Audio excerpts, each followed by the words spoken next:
سب سے پہلا فائدہ یہ ہے اولیاء کی بارگاہ کا کہ آپ بدعقیدگی سے بچ جائیں گے.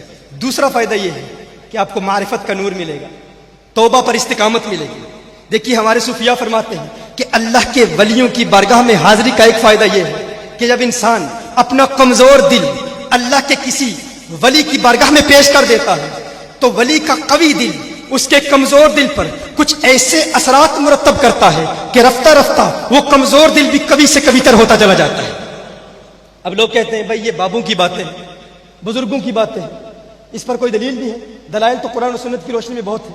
عن ابی ہریرہ رضی اللہ تعالی عنہ قال, حضرت ابو ہریرہ رضی اللہ تعالی روایت فرماتے ہیں کہ ہم نے حضور اکرم صلی اللہ علیہ وسلم کی بارگاہ میں عرض کیا ما لنا اذا كنا عندك رقت قلوبنا وزهدنا في الدنيا وكنا من اهل الاخره. یا رسول اللہ صلی اللہ علیہ وسلم کیا وجہ ہے جب ہم آپ کی بارگاہ میں حاضر ہوتے ہیں, یعنی جب ہم اپنا کمزور دل آپ کے قوی دل کے قریب کر دیتے ہیں تو ہمارے دل کی دنیا بدل جاتی ہے. کیا وجہ ہے؟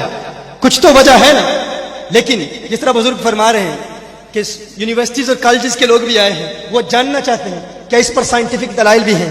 تو آئیے دو چار باتیں آپ کی بارگاہ میں. Joseph Shelton the biology of transcendence میں یہ بات کرتا ہے. آج کے بعد کوئی کہے کہ یہ داتا علی حجویری کی باتیں ہیں, یہ بابا فرید کی باتیں ہیں, یہ نظام الدین اولیاء کی باتیں ہیں, ہم نہیں مانتے, تو انہیں بتاؤ کاش تم اولیاء اللہ کے میکدے سے فیض حاصل کرتے. جن باتوں تک تمہیں آج رسائی حاصل ہوئی ہے, جن حقائق کو تم آج سمجھے ہو, آج سے سینکڑوں سال پہلے ہمارے اولیاء وہ باتیں بیان کر چکے.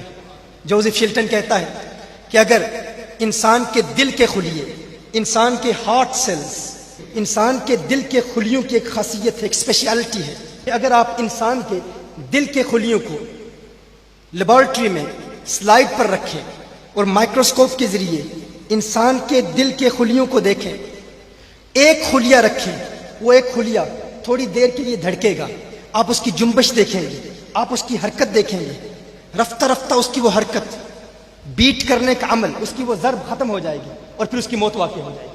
کہا یہ انسان کے دل کے خلیے کی خصوصیت ہے. ایک دل کے ایک خلیے کو سلائڈ پر رکھیں, مائکروسکوپ کے ذریعے دیکھیں, لیبارٹری میں آپ دیکھیں گے, تھوڑی دیر کے لیے اس کی حرکت دیکھیں گے, اس کی جنبش دیکھیں گے, لیکن رفتہ رفتہ اس کی موت واقع ہو جائے گی.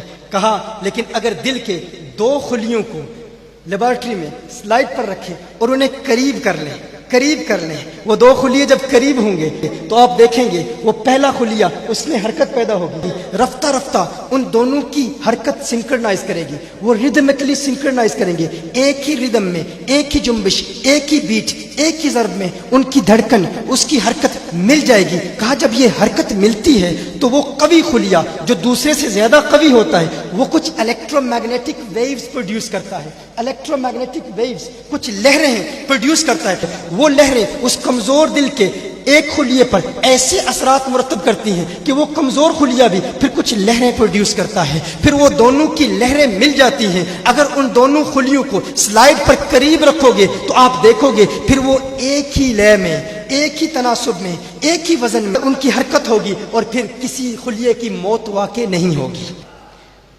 یہ داتا صاحب کی بارگاہ میں اس دن آیا, حضرت علامہ رمضان سیالوی صاحب بتا رہے تھے, یہاں بزرگ بیٹھے ہوتے ہیں باہر اور ہر پیر کا اپنا ایک آستانہ ہے, وہ بیٹھے ذکر اللہ کر رہے ہوتے. کیوں ذکر کر رہے ہوتے ہیں؟ اچھا, اسی بات کو مارٹن ہاورڈ نے مزید اس پر وضاحت کی ہے. پروفیسر مارٹن ہاورڈ وہ کہتا ہے کہ یہ فقط انسان کے دل کے ایک خلیے کی خصوصیت نہیں ہے, انسان کا مکمل دل.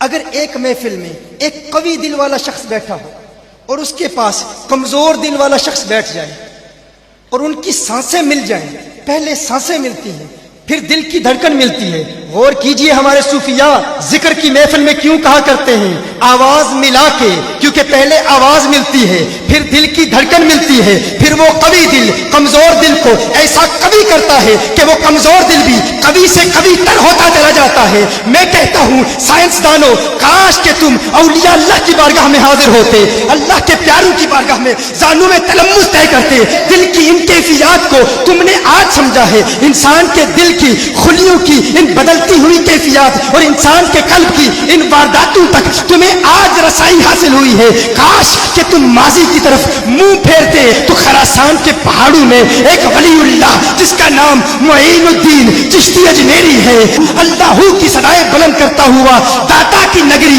لاہور میں آتا ہے اور وہ میری نگاہوں کے سامنے چل لگائے خواجہ غریب نواز ہے, خواجہ غریب نواز